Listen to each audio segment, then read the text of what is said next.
자, 압도적 뉴스 콘텐츠 3프로 뉴스룸, 안녕하세요, 이주호 기자입니다. 안녕하십니까, 류종훈 기자입니다. 자, 벌써 이제 한 주가 다 지났고 우리 재간둥이 명행은 뒤로 하고 이제 재간둥이 주호와 재간둥이 종훈이와 재간둥이 지원이와 함께 하시죠. 네. 이렇게 말이 없어요. 이렇게 얘기했는데 말이 없으면 어떡해. 사실 저는 재간둥이보다 좀 귀염둥이 아닙니까? 아, 귀엽네.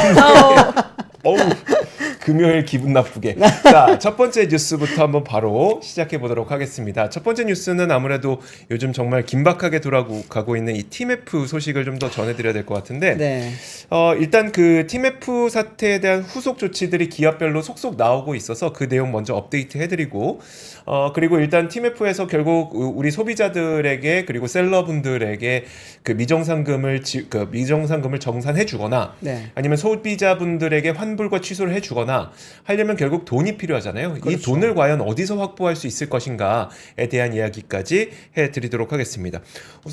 일단 그 후속 조치 몇 가지 한번 살펴보면, 소비자원에서는 팀원 위메프 피해 고객을 모집하고 다음 달 1일부터는 집단 분쟁 조정 신청을 접수하겠다라고 네. 했으니까, 혹시 그 취소와 환불이 안 되신 분들 다음 달 1일에 소비자원에 한번 신청해 보시면 좋을 것 같고요.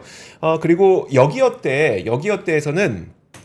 팀원을 통해서 예약한 모든 숙박은 정상적으로 진행하겠다. 사실 이 말은 소비자분들을 위해서 우리가 정상 금액 못 받는 거 우리가 떠안겠습니다라고 하는 거기 때문에, 그렇죠. 어제 말씀드렸던 것처럼 이런 기업들은 나중에 또 저희가 기억을 하게 됩니다, 소비자들이. 그렇죠. 자, 그래서 이런 것들이 필요할 것 같고요.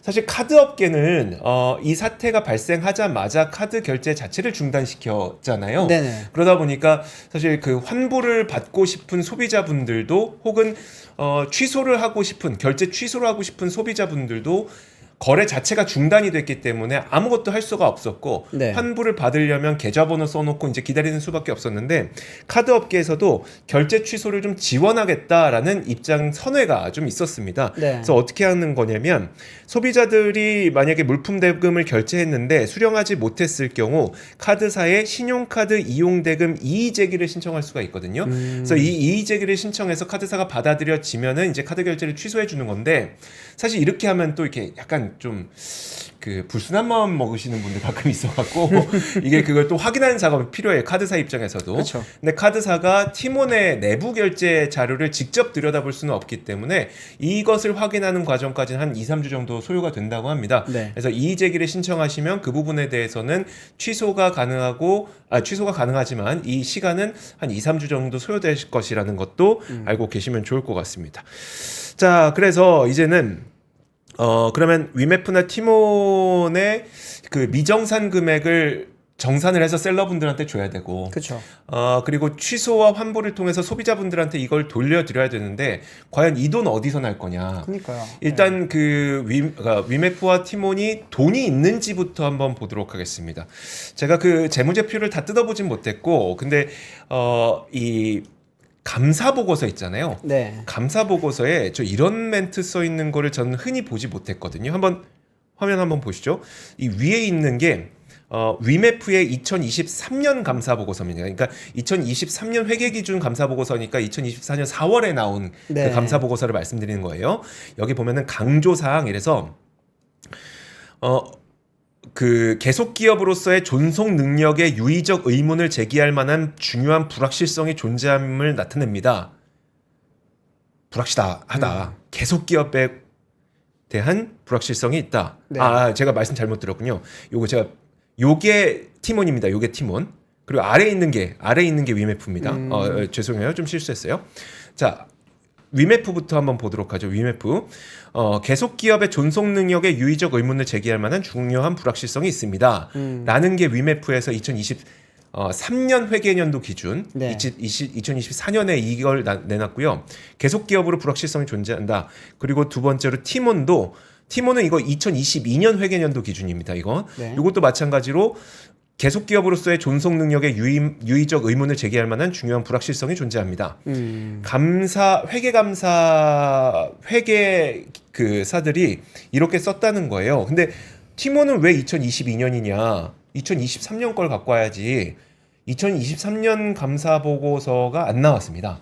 혹시 거절당했나요? 거절당한 건 아닌데 팀원이 그 회계 법인에게 충분한 자료를 제공하지 않았기 때문에 감사 보고서가 나오질 않았죠. 그럼 못 나온 거네요. 못 나온 거죠. 아. 사실 근데 그래서 그 업계에 계신 기자분들 가운데 그리고 네. 업계에 있는 분들 가운데 대부분 감사 보고서가 나오지 않았을 때부터 약간 의심하고 있긴 했었어요. 그렇죠. 네, 그렇죠. 어. 그러면 결국은 이 언론에서도 지금 여러 가지를 분석하면서 재무제표상에서 두 플랫폼이 현금을 동원했을 때 겨우 모을 수 있는 금액은 대략 593억 원 정도로 지금 집계를 하고 있는데 와. 어제 금융감독원이 미정산 금액이 1,700억 원 가량 된다고 발표를 했잖아요. 그렇죠. 그러면은 이 두 플랫폼이 갖고 있는 모든 돈을 다 동원해도 1,200억 원 정도 혹은 1,100억 원 정도는 부족하다는 이야기니까 네. 이 돈은 결국 외부에서 수여를 해야 된다라는 이야기가 되는데 그럼 외부 누구한테 수여를 할 거냐? 지금 나오는 이야기로는 티몬과 위메프에 투자했던 사모펀드들이 수여를 하지 않겠느냐라는 이야기가 나오고 있긴 합니다. 네. 왜냐하면 이들이 투자한 금액이 1조 원에 달하는데 네. 원래 이렇게 투자를 했을 때는 우리가 엑시트, 그러니까 얼만큼을 회수할 수 있겠다는 걸 대충 계산을 하잖아요. 뭐 그렇죠. 1조 원 투자했으면 나는 2조는 돼야지 내 회수를 하겠다라는 생각을 하면서 거기에 중요한 근간 가운데 하나가 바로 Q10의 상장, 나스닥 상장이었거든요. 네. 그럼 결국 만약에 나스닥 상장을 못하게 될 경우에는 이 1조 원이라는 투자금 자체가 날아가기 때문에 어떻게든 그것을 막기 위해서 외부 수여를 좀 하지 않겠느냐. 라는 이야기들이 좀 나오고 있습니다. 자, 그래서 뭐 이게 외부 수혈이 하면은 어느 정도 뭐 막을 수는 있을 것 같긴 합니다만 아직까지 그 투자자들의 반응은 없다고 하니까 어쨌든 좀 지켜봐야 될 것 같습니다. 그리고 뉴스 하나가 더 있는데 저희 국내 언론 가운데 단독 보도 나온 거 있었잖아요. 네네. 이러다가 야놀자가 지금 그러니까 받지 못한 금액, 그렇죠. 인터파크 커머스. 인터파크 커머스를 Q10에 매각하고 네. 대략 1,700억 원 가량을 아직 덜 받았는데 그렇죠. 그러면 야놀자의 나스닥 상장까지 문제가 있는 거 아니냐는 국내 언론의 단독 보도가 있었잖아요. 네네. 그것에 대해서 야놀자 측에서 반박 자료를 해명 자료를 냈습니다. 팀원 위메프로부터 정산받지 못한 금액이 일부 있지만 재무 상황에 영향을 미칠 수준은 아니다라고 하면서 야놀자에 따르면 1분기 기준 야놀자의 현금성 자산과 단기 금융 상품이 약 7,400억 원 가량 보유하고 있기 때문에 재무 상태에 치명적인 악영향을 미칠 가능성까지는 아니다라는 네. 그 해명 자료까지도 나왔습니다. 야, 이게 지금 뭐 방금 이주호 기자가 말씀하셨지만 이게 Q10의 뭐 이대주주라고 하죠. 거기서 지금 뭐 투자를 할지 말지에 대해서 뭐 고민을 할지도 모르겠다라고 하는 아주 애매모호한 기사들이 지금 많이 나오고 있던데. 그러니까요.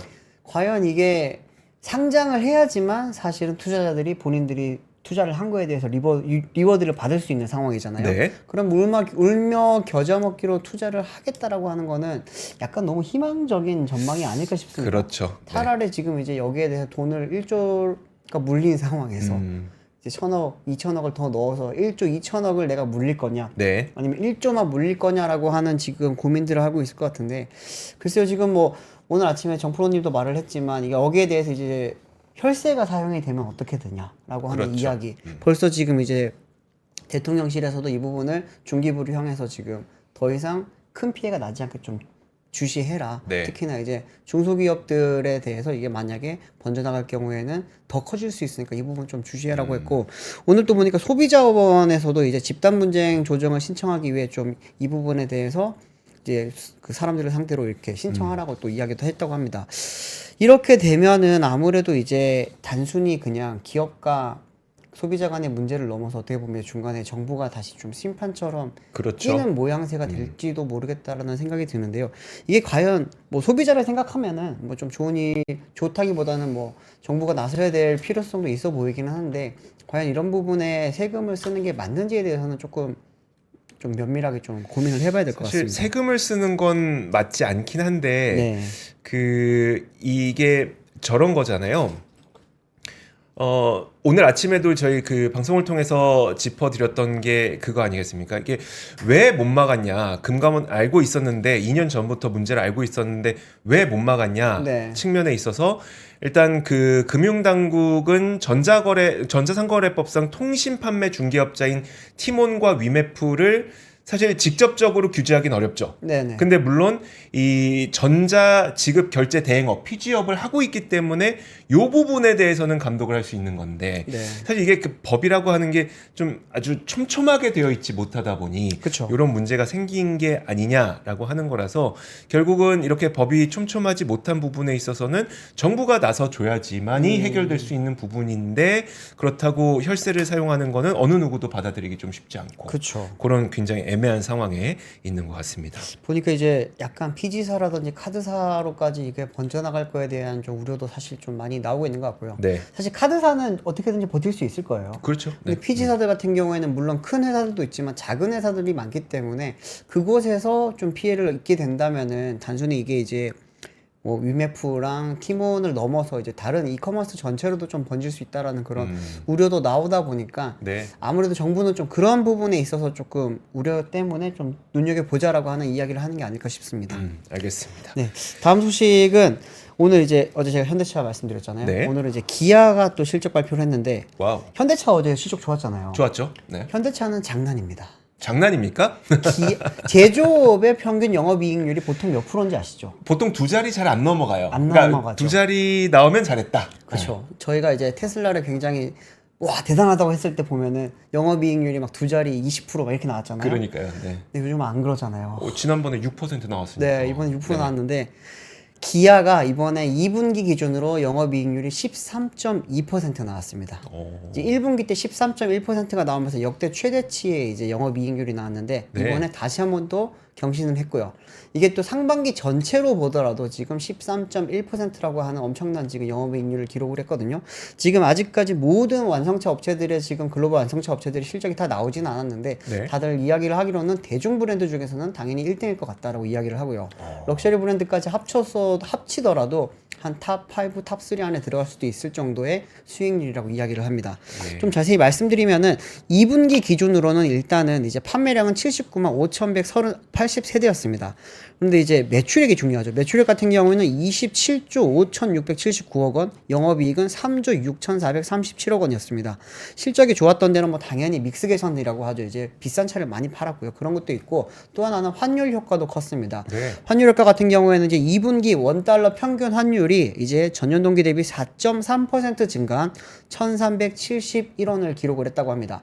현대차 같은 경우에는 결제를 사실 지금 다 달러로 일원화 시켜놨거든요. 그렇기 때문에 해외에서 환율이 올라가면 올라갈수록 우리나라에서 실질적으로 이제 재무제표에 찍히는 수익률은 훨씬 높아집니다. 네. 그렇기 때문에 이번에도 환율 효과로 얻은 효과가 크다고 하는데 제가 그러면 요즘 현대차 그룹 실적이 좀 다들 좀 좋다고 하길래 한번 정리를 쭉 해봤거든요. 한번 표 하나 띄워주십시오. 네. 오늘까지 실적 발표를 한 현대차 그룹 주요 계열사들의 상반기 개념 실적입니다. 와. 엄청나죠. 현대차 매출 보시면 85조예요. 85조고 영업이익률도 9.1%입니다. 기아도 이제 방금 말씀드렸지만 이제 상반기로 제가 다시 다 계산을 해보니까 이제 매출이 53조 7,800억 원입니다. 네. 두 회사만 합치더라도 거의 매출이 140조 가까이 되죠. 저는 그거보다도 더 눈에 띄는 게 기아가 50조 대고 현대가 80조 대잖아요. 네네. 그러면 매출은 기아보다 현대가 거의 한 50% 매출이 더 많은 거잖아요. 그렇죠. 근데 영업이익은 영업이익은 비슷하죠. 8천억이니까 비슷하다고까지는 아니지만 그래도 네. 이게 엄청나네요, 기아가. 기아가 엄청나죠. 네, 기아도 엄청나는데 현대차가 약간 영업이익이라든지 순이익을 보면 조금 약간 아쉬운 점이 드는 게 현대차가 사실 그룹 최고 계열사잖아요. 네. 그리고 이제 현대차와 기아가 같이 추진하는 뭐 R&D라든지 아니면 투자라든지 이런 여러 가지를 할 때마다 현대차가 조금 더 돈을 많이 씁니다. 아, 그래서 그렇군요. 네, 그러다 네. 보니까 특히나 캐펙스 투자, R&D 투자 이런 부분에서도 대부분 현대차 주도로 이루어지기 때문에 그 부분에 대해서 조금은 뭐 돈을 많이 쓰다 보니 이익이 네. 조금 빠지긴 하는데 그거를 차치하더라도 차 파는 것만 보더라도 기아가 엄청난 회사는 맞습니다. 영업이익률 보세요. 13.1%. 13.1%. 네, 전년 동기 대비로 하더라도 지금 0.6%포인트가 올랐고요. 이익은 12.6% 올랐습니다. 네. 엄청납니다. 그리고 이제 밑에 보시면은 모비스 같은 경우에는 이제 매출은 조금 빠졌지만 영업이익이 굉장히 많이 올랐죠. 9% 오르면서 네. 영업이익이 다시 이제 1조를 돌파를 했습니다.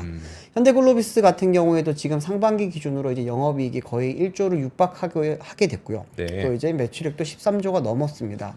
위아도 이제는 이제 뭐 위아가 항상 조금은 고부가 가치가 좀 떨어진다고 이야기를 많이 했습니다. 네. 왜냐하면 이 회사는 많은 분들이 지금 아직까지도 공작기계 회사라고 많이들 알고 계시거든요. 근데 예전에 이제 공작기계를 많이 만들던 회사지만 이제는 뭐 파워트레인이라든지 이파워트레인이라든지 이쪽 이제 전동화 쪽 부품 쪽으로 많이 넘어온 상태인데 거기서 이제 벌어들이는 이익이 많아질수록 이제는 영업이익이 올라가는 상황인데 네. 그게 요즘 전기차가 성장 둔화를 조금 겪지 않습니까?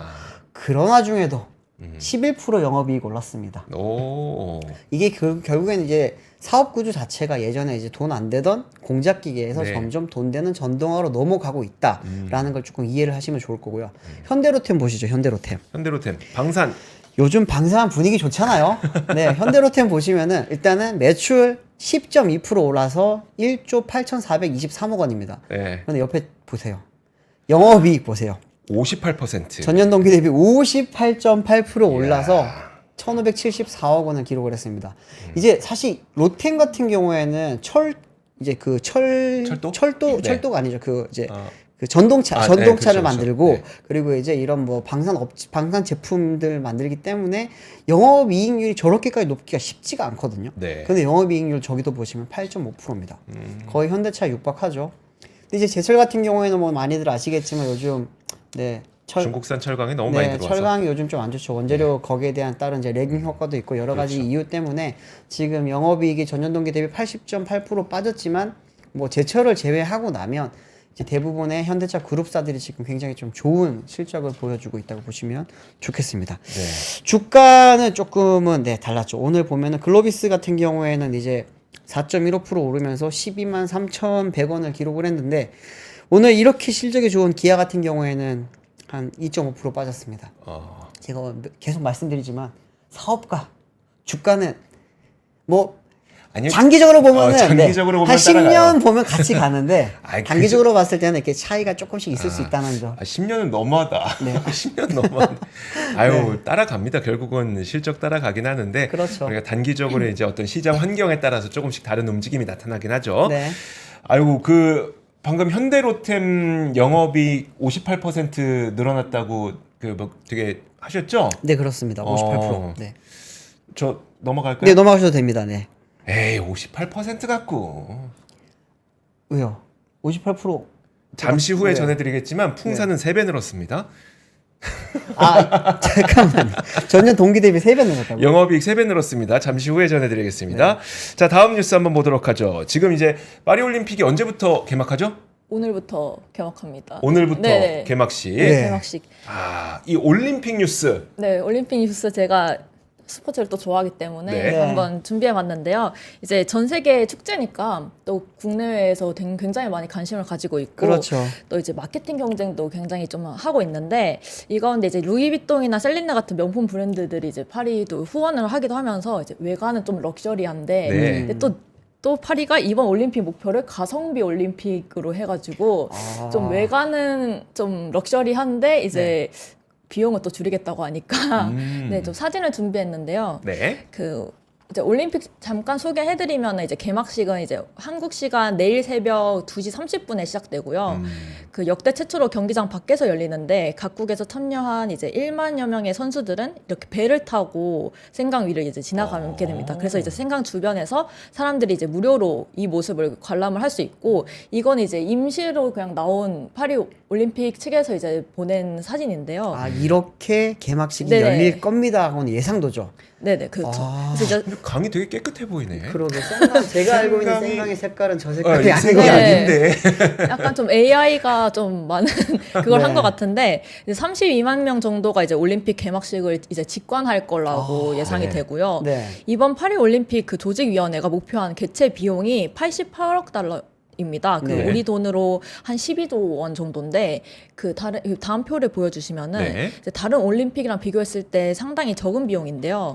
어느 정도 수준이냐면 도쿄 올림픽이 48조 정도였고, 네. 그다음 리우 올림픽이 27조 정도였으니까 네. 도쿄랑은 한 4분의 1 정도, 그다음에 리우랑 비교했을 때도 한 절반 정도 이제 적은 비용입니다. 네. 근데 이제 이번 올림픽에서 그 새로 짓는 수영 경기가 펼쳐지는 아쿠아틱 센터가 새로 짓는 거고, 네. 다른 그 경기장은 네네. 그냥 뭐 베르사유 궁전이나 아니면 에펠탑 앞에서 뭐 경기를 하기도 하면서 이제 좀 사용을 한다고 하거든요. 그래서 이렇게 역대 올림픽 신규 경기장 수를 보면은 네. 파리만 유일하게 하나 짓는 걸로 보일 수가 새로 있는데요. 짓는 경기장이 하나밖에 없어요. 네네, 하나밖에 없습니다. 와, 근데 원래 엄청 받아서 엄청 싸게 한다는 얘기군요. 그러게 많이 남겨 먹겠네요. 많이 남겨 먹겠군요. 원래 이제 경기장 건설 비용이 개최 비용의 이제 대부분을 차지하기 때문에 네. 그 기존 경기장 이용의 비용을 이제 최소화하겠다는 이제 좀 목적이 보이는 네. 그런 건데, 또 비용도 절약하면서 이제 친환경으로 대회를 치르는 건 좋은데 벌써부터 이제 에어컨 없는 뭐 선수촌을 만들겠다. 그렇죠. 네. 아니면 이제 뭐 벌써 오늘 새벽에는 한국 그 수영 대표팀에서 네. 그 셔틀버스를 이용을 했는데 네. 사우나 갔다고, 심지어 다른 국가 선수는 그 쓰러졌대요. 아. 근데 그 사진을 다음 사진 준비했는데 네.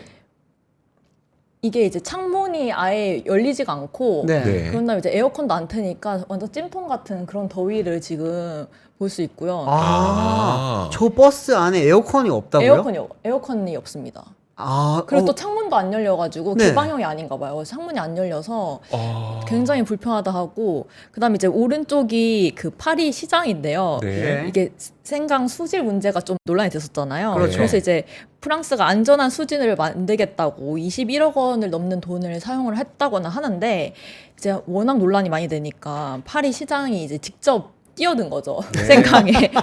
그런데도 이제 논란이 계속되고 있고, 막 대장균 이런 것도 엄청 많이 나왔다고 그래가지고. 네. 근데 아직까지 여전히 수질 문제는 해결되지 않은 상황에서 이제 경기를 치를 걸로 보입니다.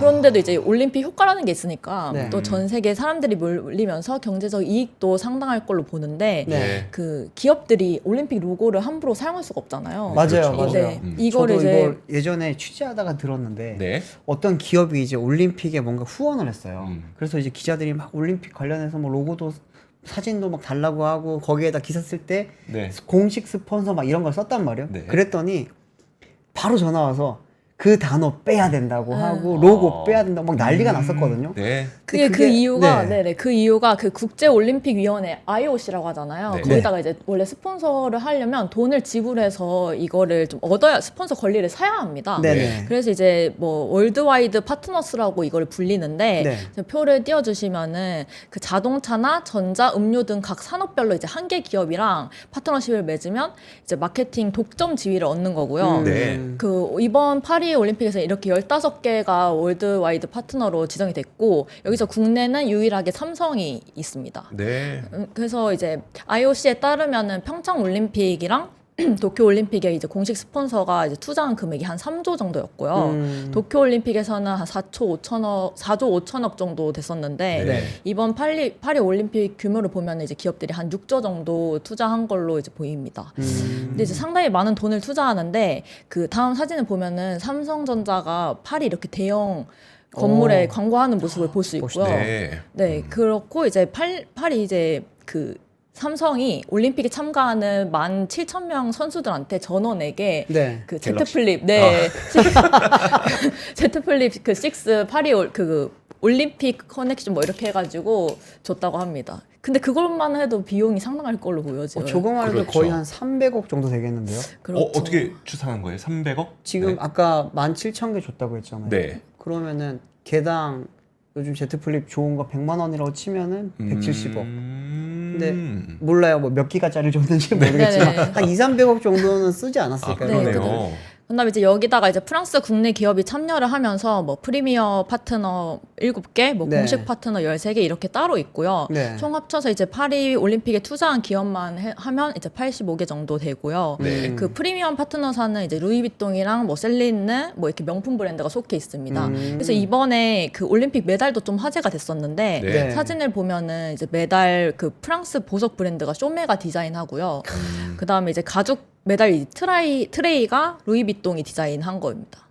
저희 네. 루이비통 통에 담겨서 네. 소매에 보석 같은 네네. 메달을 그쵸. 하는 그런 느낌이네요. 그래서 금운동 이제 메달을 따면은 저 네. 루이비통 저걸 얻는 거죠, 트레이를. 와 이거 멋있네요. 그러니까 저 보면은 역대 와. 올림픽마다 저 메달 모양이 다 다르잖아요. 네. 그러니까요. 무게도 다르고 네. 지금 저 메달 가운데 그 에펠탑 모양도 박혀 있다고 하는데 아마 반대쪽 같아요. 네, 반대쪽 있는 걸로 보이고. 네네. 또 이제 K푸드 기업들도 이제 파워스토리를 열면서 홍보에 나섰는데 네네. 그 오비 맥주가 올림픽 글로벌 파트너로 선정이 되면서 네. 이제 파리에서 카스포차를 운영한다 하고요. 파리의 카스포차. 그다음에 이제 오른쪽은 비비고인데 네네. 그 이제 CJ 그룹에서 대한체육회의 공식 파트너사로 비비고 김치랑 뭐 떡볶이 이렇게 해가지고 판매를 한다 하고 이제 이렇게 다양한 기업들이 올림픽 유럽 시장 이제 공략을 기회로 삼아서 아마 이제 프랑스도 이번 올림픽을 통해서 16조 원에 이르는 경제 효과를 좀 창출할 걸로 보이는데 네.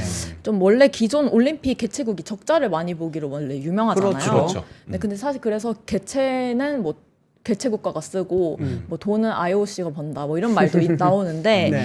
근데 뭐 앞서 말했던 것처럼 이제 후원을 허락하는 대가로 기업들한테 상당한 돈을 받기도 하고 네. 그리고 또 이제 중계권이 네. 한 7대3 정도로 그 개최 도시보다 많이 가져간대요. 그러니까 IOC가 7 정도를 네. 가져가고 아. 개최 국가가 한 3 정도를 가져간다고 합니다. 네.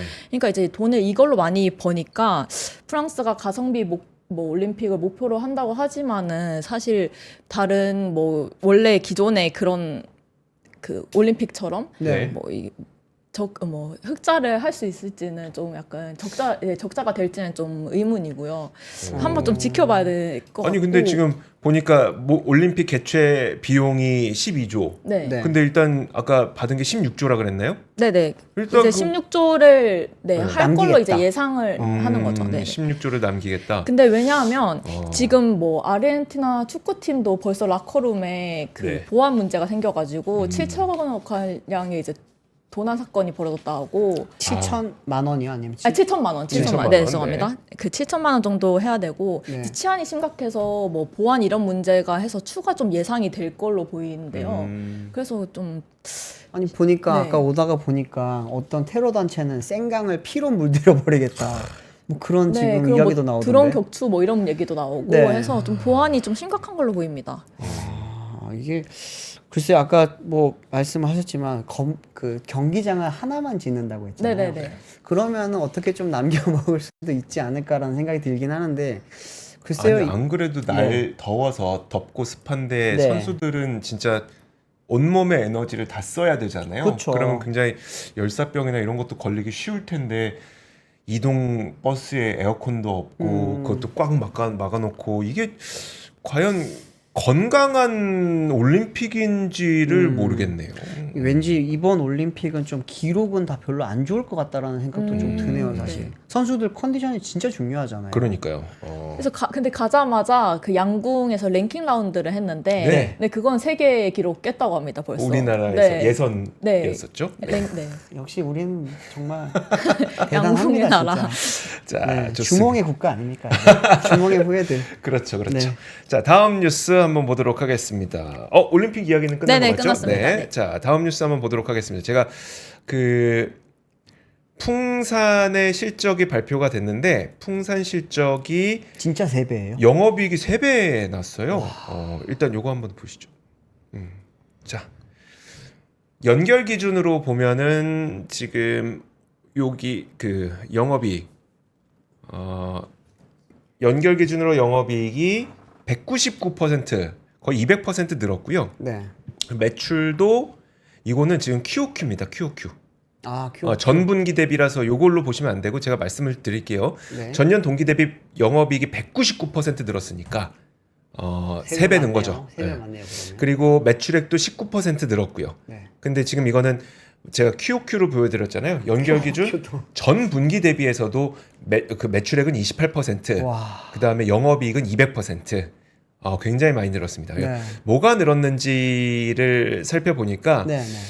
일단 그 두 가지 사업부가 있죠. 풍산에는 신동 부분이라고 해서 구리 판매하는 곳, 요거는 한 6%씩 증가했기 때문에 네. 그리고 워낙 규모가 큰데 6% 증가했고 이건 좀 안정적으로 증가하고 있는 거고 가장 핵심이 되는 게 이제 방산부물이죠. 그렇죠. 이 방산부물이 총알이라든지 그 대구경 탄환 이런 것들을 판매하는데 요게 굉장히 많이 늘었습니다. 보시면 전 분기 대비 94%, 전년 동기 대비 58%. 와, 94%. 그리고 내수 수출. 이 내수가 아래잖아요. 네. 그리고 수출이 위에잖아요. 네. 수출이 굉장히 많이 늘었습니다. 우와. 보시면 824억 원이었던 작년 2분기 수출에 비해서 네. 지금 2,200억 원이니까 거의 3배 가까이 는 거잖아요. 네. 이런 쪽에서 굉장히 많이 팔았다라는 걸 볼 수가 있는 거죠. 그리고 지금 풍산은 이 정도의 굉장히 강력한 수요가 있기 때문에 생산 공장 설비를 신설하고 보완하는데 네. 굉장히 많은 캐펙스 투자를 지금 지속을 하고 있습니다. 그래서 그 생산 설비가 보완되는 만큼 추후에 조금 더 많은 그 매출을 올릴 수 있을 것으로 기대를 하고 있고요. 네. 오늘 넥스원 실적도 발표가 됐는데 넥스원은 올해 2분기 영업이익이 22% 정도 증가했어요. 자, 화면 함께 보시면요. 491억 원을 기록해서 22% 정도 증가했고 매출은 6천억 원 정도가 나왔는데 요거는 전년 동기 대비해서는 10% 늘었지만 전 분기보다는 약간 줄었습니다. 전 분기보다는 약간 줄었습니다. 네. 자, 근데 2분기 매출은 우리가 어떤 게 늘었는지 보면은 여기서 가장 성장률이 좋은 걸 보면 항공전자 부문 그리고 감시정찰 부문 네. 요쪽이 좀 좋았었던 걸로 보면 되고요. 사실 근데 이 LIG 넥스원의 경우에는 내수 비중이 거의 한 86% 정도가 돼요. 수출 비중이 그렇게 높지 않은 상태란 말이죠. 네. 하지만 그 얼마 전에 7일 전에 좋은 뉴스가 나왔었던 게 요 그림 한번 보시죠. LIG 넥스원이 그 2.75인치 유도 로켓 비궁이 네. 미국 국방부가 주관하는 해외 비교 체험 최종 평가를 통과했다고 해요. 그래서 국산 유도 무기가 미국 최종 해외 비교 시험을 평가를 통과한 거는 이번이 처음이라고 하니까 네. 물론 그 조금 더 절차가 필요하겠습니다만은 요걸로 인해서 이제 수출의 물량도 좀 늘릴 수 있지 않겠느냐라는 기대감도 다소 있습니다. 방산 좋네요, 실적이 진짜. 그러니까요. 아까 로템도 말씀드렸지만 로템? 정말 좋고. 풍산, 넥스원, 네. 뭐 또 이제 계속 나오겠죠. 이제 하나 쪽도 많고, 그렇죠. 카이도 있고 뭐 그런데 계속 좋은데 제가 방산 실적이 좀 좋다는 이 뉴스를 보면서 조금은 가슴이 아린 게 네. 방산이 좋으려면 어디선가는 지금 전쟁이 이루어지고 있다라는 뜻인 것 같기도 해서 좀 그렇네요. 사실 아직까지도 우크라이나 전쟁도 끝나지 그렇죠. 않았고, 네. 네, 뭐 지금 이스라엘도 그렇죠. 네, 그렇다 보니까 네, 그렇습니다. 네, 어쨌든 우리 기업들이 실적이 좋다는 거는 좋은 소식이니까 네, 좋게 받아들이겠습니다. 그리고 네. 자꾸 이제 만약에 트럼프 물론 요즘에 또 다시 이렇게 트럼프냐 해리스, 해리스냐 네. 이게 뭐 오락가락하긴 합니다만 네. 트럼프 전 대통령이 재집권하면 또 항상 방위비 우리 그만 낼 거야 이러잖아요. 아, 그쵸. 그러면은 또 이제 우리나라의 방산 제품 주문을 또 많이 하게 되는 거기도 하니까. 네. 뭐 지속 가능한 또 사업 모델을 만들어내야겠죠, 우리도. 자, 네. 다음 뉴스 보도록 하겠습니다. 다음 뉴스는 요즘 하반기에 대한 불안감에 좀 많이 커지고 있다는 이야기가 나오는데 오늘 조선비지에서 보도를 하나를 한 게 있습니다. 네. 어떤 거였냐면은 캠코가 국회 정무위원회에 이제 제출한 업무 현황 보고 자료를 보니까 이제 저축은행이라든지 상호금융 등으로부터 캠코가 인수한 이제 부실 채권이 총 1조 6,111억 원 규모를 기록을 했다고 합니다. 네.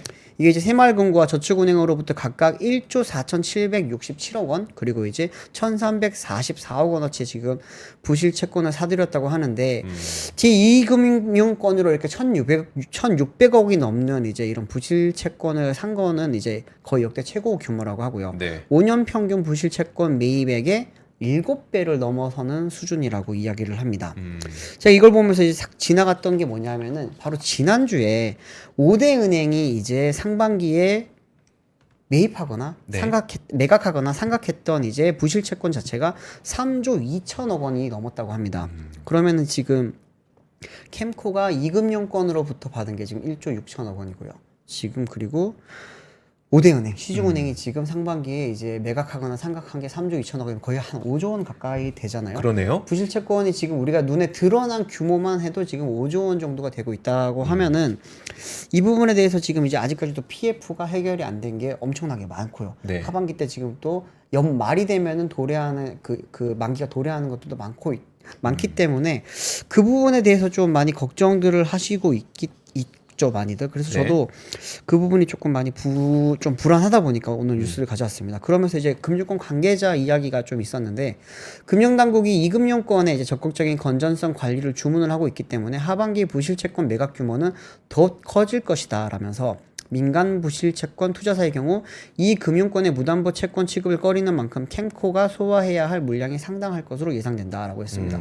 캠코가 이렇게 지금 해소를 해줄 수 있으면은 네. 괜찮아요. 근데 이게 점점 쌓이다 보면 결국에는 배가 뻥 터질 수 있잖아요. 네. 그렇기 때문에 그 부분이 만약에 터질 경우에는 이제 또 다른 PF라든지 또 다른 이제 부실채권 문제로 이어질 것이 조금 우려가 되다 보니까 이 부분에 대해서 약간 좀 저도 불안해서 이 뉴스를 가져와 봤고요. 시중은행 이야기 쪽에서도 이제 시중은행 관계자 했던 이야기 중에 하나가 코로나 대출 상환 유예 조치가 끝나면서 최근 개인 사업자들의 대출 연체율이 빠르게 상승하고 있다라고 하면서 부실채권이 당분간 계속 증가할 가능성이 커서 은행들이 사전에 건전성 관리에 나서고 있다라고 이야기를 했습니다. 지금 그 관계자들 멘트는 이제 미리 우리가 예방하는 차원에서 계속 생각하고 매입하고 있다라고 이렇게 지금 볼 수가 있기는 한데, 야, 이게 시장이 좋지 않다라는 거를 그러니까요. 좀 돌려 이야기하는 것 같은 느낌입니다. 자, 근데 그 야옹님이 딱 정확하게 한마디로 표현해요. 그러니까 PF 안 터지게 캠코랑 은행이 사들였구나. 그렇죠. 딱 네, 그거죠. 딱 저 말이 맞아요, 네. 사실은. 사실 이게 그 안 터지게 하려고 이게 그러니까 올 초부터 계속해서 작업이 들어왔던 거잖아요. 그렇죠. 네, 알겠습니다. 자, 그러면 시간이 거의 다 됐는데 단신 하나만 전해드릴게요. 네. 세법 그 상속세랑 증여세 개정안이 나왔는데 이거 두 아이한테 이제 17억 아파트 물려줘도 상속세 안 낼 수 있다. 어떻게 가능합니까? 아, 물려줄 게 있나 봐요? 있구나. 없어요. 아, 우리 류 기자 있구나. 있으면 좋겠어. 궁금해하시는데.